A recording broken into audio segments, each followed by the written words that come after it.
Hello everyone, welcome to Splash Page, the show where we take a look at the best and most beautiful the comic book industry has to offer. We take a look at some of my favorite books that came out last week and then offer some suggestions for books that you should check out this coming week. Jumping right into it, some of my favorite books from this week. I'm a big horror fan and you're going to see that with my picks. I read Gideon Falls by Jeff Lemire and Andrea Sorrentino. It's been a great series and it's been a delight to read ever since issue 1, and I highly recommend checking it out. If you have been reading, it's finally all coming together and starting to pay off. This is the penultimate issue of the arc, and I believe they're taking a hiatus after this next coming issue, after issue 11. So definitely check this book out if you have been reading it. If not, the trade of the first arc did come out very recently and is definitely worth investing in and getting. It's a fantastic story, very slow burn in the best possible way. The art is atmospheric and ethereal and a little mind-bending and stylized, and I highly recommend it. It's perfectly suited to this story by Jeff Lemire. If you're into the horror and the spooks and the slightly twisted, this is one of the books you should definitely check out. It's a little late to jump into if this is your first issue. Maybe go back and read it first, but highly recommend this issue if you have been along for this ride. And when it comes out in trade, I definitely recommend picking it up. The next book I want to talk about is The Batman Who Laughs by Scott Snyder and Jock, of course.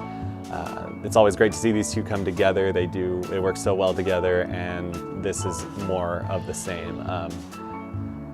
To be honest, when Batman Who Laughs came out in Metal, I wasn't entirely sure what to do with him. He was kind of the most middling of the characters, I thought. There were better evil Batman in Dawnbreaker and Murder Machine, and even maybe Merciless.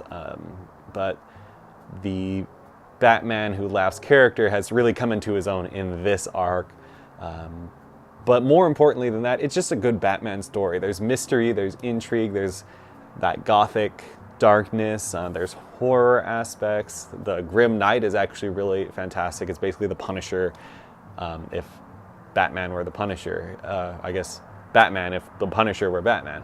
And it's really good. And I am intrigued, and it's really good to see a good Batman book. Between this and Detective, written by Tomasi, it's a good time to be a Batman fan again. Even if you're not reading the King Batman series, for one reason or another, we're getting some good Batman stories out right now. And even if you don't like the Batman Who Laughs character, this is a Batman story for you. And of course, the art with Jock at the helm is fantastic. So definitely go out and pick this one up. It's only issue 2, so go get last month's issue, go get this month's issue, and you are right on track. It's a mini-series, so there are only 6 issues to pick up, and I believe everything's coming out on time with those ones, so definitely get on board now. The last issue I want to talk about really quickly is Justice League Dark number 7, written by James Tynion IV with art by Alvaro Martinez Bueno. I love this series. That's not a secret. I love this series. It's been 3 arcs already. We've had The Witching Hour, which was phenomenal. Before that, there was the Other Kind introduction, which I think is what we're going to get into more with this upcoming arc. And then also the mini arc with the Detective Chimp and Mira in the last one, or the last 2 issues. And this one was a lot of fun. It was very Tales from the Crypt. It was very tongue-in-cheek kind of, while still retaining that horror vibe, a very Lovecraftian vibe even. But the beginning has Kirk Langstrom Man-Bat basically saying, "Oh, I didn't see you there."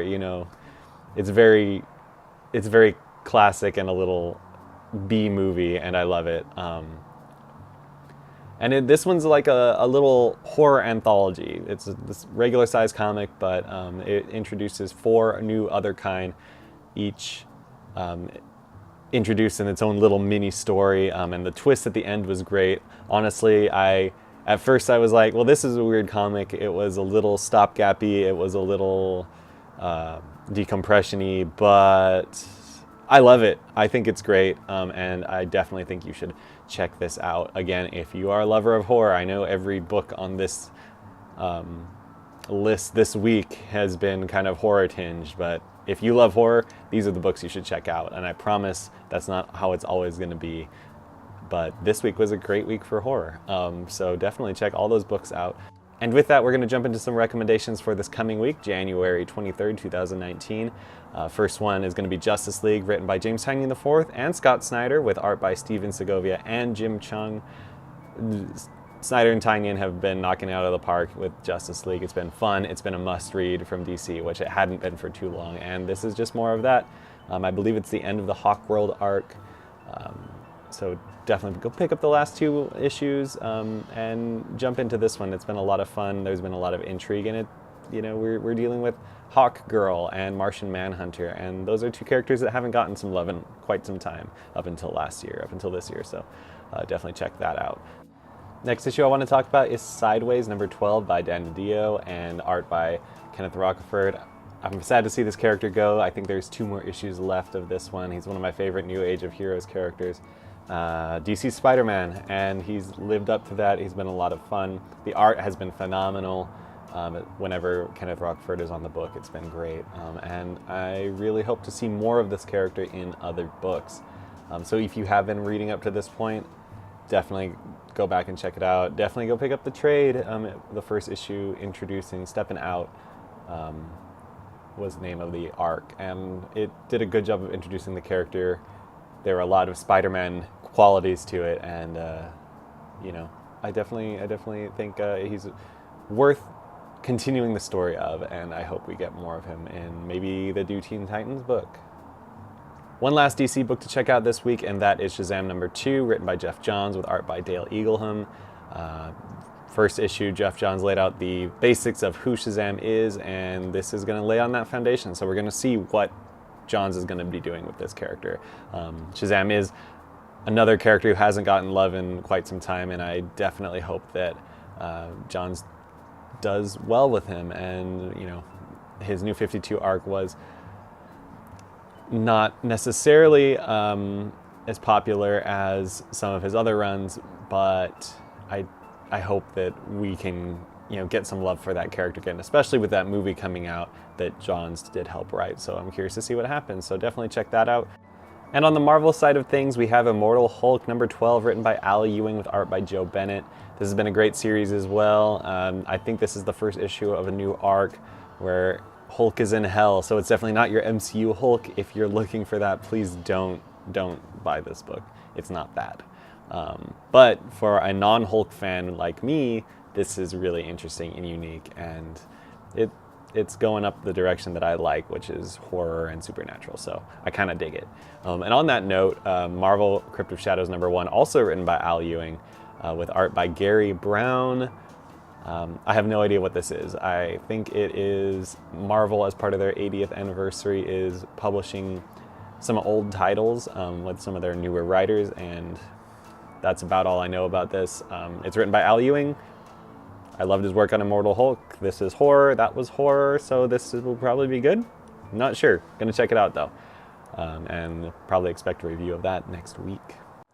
And on the trade side of things, we have first Dark Knight's Metal, the trade paperback written by Scott Snyder with art by Greg Capullo, of course. This collects issues 1 through 6. My only disappointment is it does not include the Wild Hunt tie-in, which I think is kind of necessary to really get the whole story. And also the Batman Lost tie-in, while not as necessary, is fantastic, and I wish it was included in this.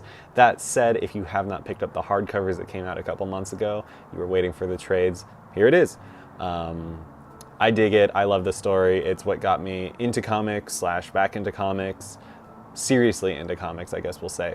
And if you're into the big bombastic stuff that Scott Snyder does and Greg Capullo draws so well, here it is. Definitely go pick that up. Finally coming out this week is Sandman Volume 4, Seasons of Mist, the 30th anniversary edition, written by Neil Gaiman, art by Kelly Jones, Mike Dringenberg, and Matt Wagner. The 30th anniversary editions are all coming out right now. Every couple months a new one comes out, and this is the 4th, a fan favorite arc, collecting issues 21 through 28, where Satan leaves hell, Lucifer leaves hell to dream, and how he deals with that. It's a lot of fun. Sandman is something that everyone should own, not just comic book lovers. I think it is a piece of literature that everyone should own and read at least once in their lives. And yeah, these 30th anniversary editions are pretty cool. They have introductions by various celebrities, creators, authors, and then new cover artwork by the original artist Dave McKean, which is pretty cool. So if you have not gotten a copy of Sandman yet, go get this one, and then go get the other 30th anniversary editions, because they're here, they're new, they're cool, and you'll love this story. I don't think there's anybody I've spoken to that hasn't had at least some connection to this material. Those are my recommendations for this week. Thank you for joining me on Splash Page. Come back next week. Please like, share, and subscribe. And as always, read comics and get smarter. Bye.